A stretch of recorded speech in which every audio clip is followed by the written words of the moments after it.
আসসালামু আলাইকুম। চলে এসেছি আপনাদের সামনে ছোট্ট একটি ভিডিও দেখানোর জন্য।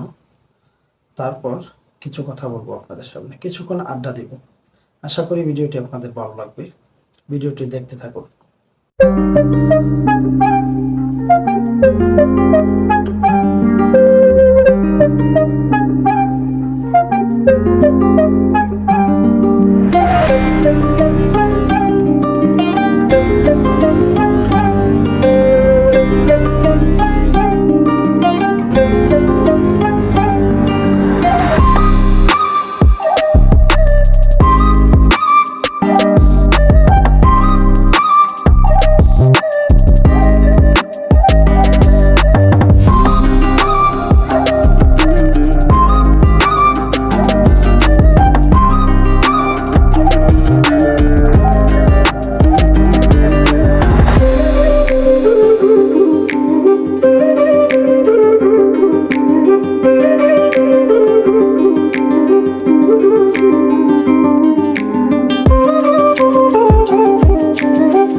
ভিডিওটি দেখার পর আপনারা কি বুঝলেন?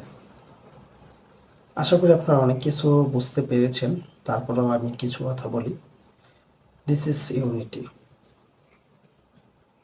কথায় আছে, 10-এর লাঠি 1-এর বোঝা। আজকে আমাদের সমাজ ব্যবস্থা এমন একটি পর্যায়ে চলে গেছে, আমরা নিজের ভাইকে নিজে দেখতে পারছি না। আমাদের পরিস্থিতি এতটাই ভয়াবহ হচ্ছে, যদি আমরা নিজেদের ইউনিটি বজায় না রাখতে পারি, নিজেদের একতা বজায় না রাখতে পারি, তাহলে আমাদেরকে পদে পদে লাঞ্ছিত হতে হবে, পদে পদে অপমানিত হতে হবে। এই ভিডিওতে থেকে আমরা কি শিখলাম? যখন আমাদের মধ্যে একতা থাকবে, তখন আমরা যে কোনো কাজ করে সফলতা পাব। কারণ একতা ব্যতীত কোনো সফলতা অর্জন করা সম্ভব না। আমাদের সমাজের বিভিন্ন সমস্যা আছে। এই সমস্যাগুলো আমরা আসলে এককভাবে কেউ সমাধান করতে পারবে না। আমাদের সমাজের কোনো সমস্যা যদি সমাধান করতে হয়, আমাদের দরকার unity. Without unity no man can change their society.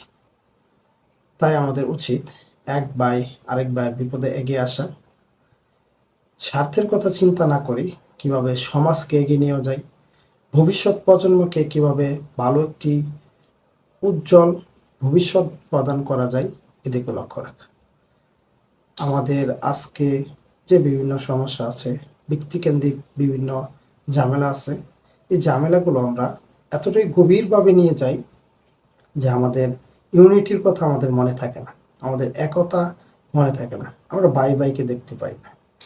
এরকম একটি সমাজ ব্যবস্থা আজ আমরা দেখতে পাচ্ছি। তো ভিডিওটি থেকে এটি শিক্ষণীয় যে যদি আমরা একত্রে থাকি, যে কোনো খারাপ পরিস্থিতি থেকেও আমরা নিজেদেরকে রক্ষা করতে পারি। আশা করি ভিডিওটি আপনাদের কাছে ভালো লেগেছে। দেখা হবে পরবর্তী কোনো ভিডিওতে। আসসালামু আলাইকুম।